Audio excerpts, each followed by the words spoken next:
Well, good afternoon. I'm John Bruce. I'm the acting United States Attorney for the Eastern District of North Carolina. And we have had a great day in Fayetteville today as part of the Attorney General's community policing tour. We started today at Terry Sanford High School, and we had events at the police department and then our community roundtable on collaborative reform, and it's just been a terrific day. I'm going to quickly turn this over to Attorney General Loretta Lynch. As you know, she's a native of our state, born in Greensboro, grew up in Durham, has many roots deep in the Tar Heel State. She served twice as the United States Attorney for the Eastern District of New York, which is one of the biggest and most important federal districts in the country. And of course, starting in April of 2015, she was appointed by President Obama to serve as Attorney General. And we're all honored to have her here, and it's my pleasure to introduce to you Attorney General Loretta Lynch. All right, well, thank you so much, John, and thank you all for coming here this afternoon. This has indeed been an outstanding day here in Fayetteville, North Carolina. As many of you know, I am here as part of my community policing tour. I have been traveling this great country of ours, visiting police departments and community organizations alike. This year, in 2016, I am visiting cities that exemplify one of the pillars of the 21st Century Policing Task Force report. That report came out about a year ago. So far, I've been to Miami and Doral, Florida, Portland, Oregon, and Indianapolis, Indiana. Today, I am in Fayetteville, highlighting the pillar involving policy and procedures. The report, I think you will find, contains recommendations that communities and departments have already found to be helpful as they work together to build the transparent and accountable policing departments and policing policies that all of our communities deserve and that the very best police departments employ. We have indeed seen a number of outstanding things happening here in Fayetteville. We did start out this morning at Terry Sanford High School. I met with the Youth Advisory Council, young people from high schools all across the city, from all walks of life, who advised the police department on issues of importance to them, to their friends, and things that they're troubled with about how the police department is engaging with the community. And I think, as we all know, kids will tell you exactly what is on their mind. So that was a very, very good meeting. We were able to take a look at the Fayetteville Police Department's cutting-edge crime information center, real-time analysis of crime statistics, all available to the public. Not just what is happening in the neighborhood, but what is the police reaction to an incident. Not just the list of types of crimes, but how are officers responding, as well as information about the composition of the police department itself, all open to the public, all on the website. And I was also able to have a fascinating showing of their body cameras and how they are using them, how they're storing the data, and what information is being preserved and saved, again, for use not just in courts, but also in training and in public accountability. We just left an outstanding community roundtable where not just police, but community leaders and citizens who have been working with the police department through their collaborative reform process have come together and offered guidance and advice to the Fayetteville Police Department. And they talked very candidly about not just their concerns, but why they thought that Fayetteville was a successful example of police and community relations. And I will tell you candidly, no one said to me that things are perfect. What they said to me were that they work together, they talk together, they have a mechanism to address concerns, they feel that they have accountability, not just from the chief, but from the rank and file and the management, and that they have the ability to raise those concerns directly to the police department.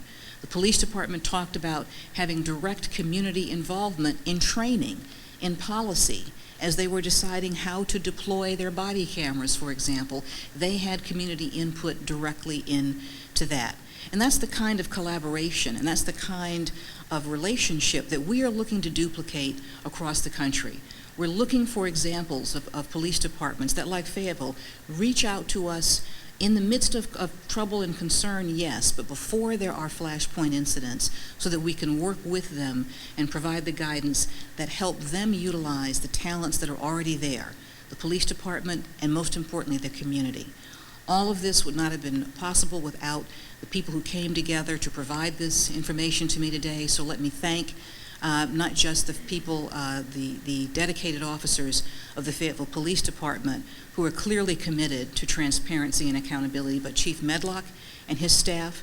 But finally, and most importantly, let me thank the people of Fayetteville for working on this project, for being committed to this beautiful city and to this great community, and for making this truly an example of 21st century policing. So thank you all, and at this point, I'm happy to take a few questions. Madam Attorney General, let me ask you just very briefly. I'm Greg Barnes. I'm with ABC 11 out of Raleigh. It seems that you and the governor are in dueling lawsuits now over HB 2. How far is the Justice Department willing to go to push their point with the governor of North Carolina?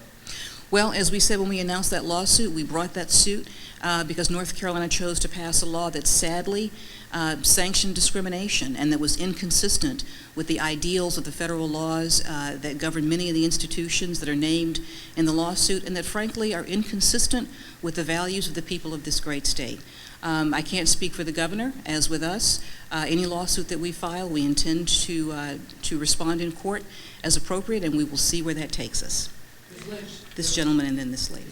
Thank you. Associated Press, there were some black pastors who had a rally outside the State House today, and they said we were way outpaced by mentioning Jim Crow in voting against that HB 2 law.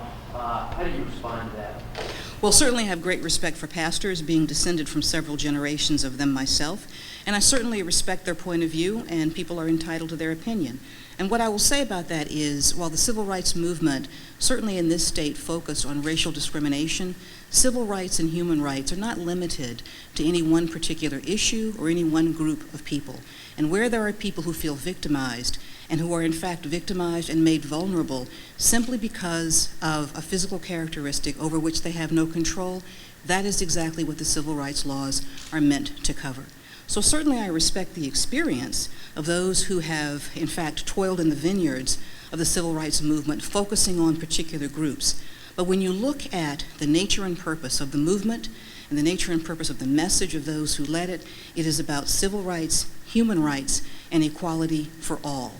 And that is not limited to any one particular group. And where people are in fact made to feel different because of something that they literally have no control over, that is where the law does step in, and that's where the law is not allowed to in fact sanction discrimination against them. This lady, and then I'm going to come over here. Madam Attorney General, how do you respond to state officials here who basically say the federal government is overreaching? Well, I think that there's obviously a federal structure of laws that provide support to the institutions that are named in our lawsuit. We've set forth the basis for that. We also try and provide guidance to individuals who come to us and ask questions about how they should handle these issues on their own. So we've tried to provide guidance in the form of information that we put forth, but where we do see state-sanctioned discrimination in violation of federal law, it is our duty to act. And I'm coming to this gentleman. Madam Attorney, thank you. Fayetteville Observer. Changing gears here just briefly, the president of the state NAACP has recently asked for your department to investigate alleged misconduct on the part of the Harnett County Sheriff's Office. Can you comment about that request they made? And as a follow-up question, getting back to House Bill 2, what is your understanding of the status of the enforcement of that law in the state given the court action? Well, with respect to your question about Harnett County, I'm certainly aware of press reports. I know that a number of people have provided information to us, and then when we do decide to take action, we will make a separate announcement about that. No decision's been made at this time, but certainly we do receive information from a number of sources on any situation where there may be a problem. So while I'm aware of the situation, and I know people have written in, I don't have an announcement for you at this point in time on that. The status of that bill, as you understand, as far as enforcement? You know, I would have to defer you to the state officials as to how they are seeking to enforce it or not. That is something that will be handled at the local level. And this lady has not asked, and then back to you. Madam Attorney, Cameron Brown with WRAL. Have you had any conversations with the governor, and or to what extent do you, or have you met with supporters of this bill? Our position is based upon the law that was passed and our review of it as it applies to federal statutes that overlay the parties that are named in our lawsuit. Certainly, the governor and I have not had occasion to discuss this, and that's not necessarily how this matter would be handled. I mean, he has his advisors and he will act as he thinks appropriate, and certainly on behalf of the Department of Justice, we enforce the laws in the way that we feel is consistent with federal law. And this lady, and then in the back. Just to go back to something you said, you mentioned that sometimes individuals consult with, or people will consult with the DOJ. Did the city of Charlotte consult with the DOJ before passing their ordinance, the non-discrimination ordinance even? No, my reference was to the issue of guidance that we have recently released. I'm not aware of any consultation on the part of the city of Charlotte or other jurisdictions about laws they may choose or not to choose to pass, but the Department of Education and Department of Justice routinely receive requests for guidance from parents, from schools, on how to handle issues involving vulnerable students in the school systems, and we do often provide guidance to that effect. Hi there, I'm Catherine with Time Warner Cable News. Can you speak up a little bit? Yeah, sure. Taking it back to the Fayetteville Police Department for just a second. Since 2012, could you give us a statement or maybe even some facts and figures on how the department has changed, crime decreased, anything like that? So for the particular crime statistics, I'm definitely going to refer you to the department because they would have the most accurate numbers. But what we have been very encouraged by is the department's review of its many policies, and for example, its revision of the use of force policy. As I mentioned earlier, the Crime Information Center has been developed over the past few years, and there you will have crime statistics, crime data, but also statistics on police activity, traffic stops, for example. You'll also have information on the composition of the Fayetteville Police Department. All of that is open and available to the public, and that is something that we've been encouraging departments to look at and consider, and that's why Fayetteville is part of the White House Police Data Initiative as well, being used as a model for other jurisdictions. This jurisdiction has also moved into the use of body cameras for all officers on patrol. As you know, the use of body cameras has been something that many departments have found very helpful. Many departments and jurisdictions have been working through issues of data storage, privacy, making that information available either to the court or to the public. And so the Fayetteville Police Department spent a great deal of time thinking those issues through, and then with a grant from the Department of Justice, they were able to outfit all of their officers with body cameras just last year. So those are just 3 examples of some very positive developments that we've seen. Come over here. Okay, this lady has not asked a question, so I'm sorry.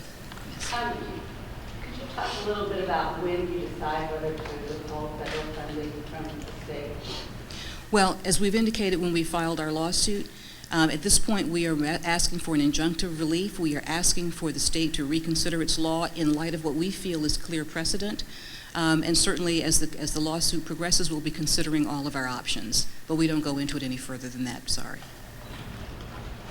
We have one more question. Just as in terms of guidance for us, would a case like this involve any sort of negotiations, or would it strictly say waiting to hear from the judge? Would you be able to negotiate with this? When you say a case like this, can you give me a little bit of context? With the federal government's case against North Carolina, with House Bill 2, would the Department of Justice enter into negotiations with the governor? Well, whenever we bring an action, we're always welcome, always open to hearing from other parties.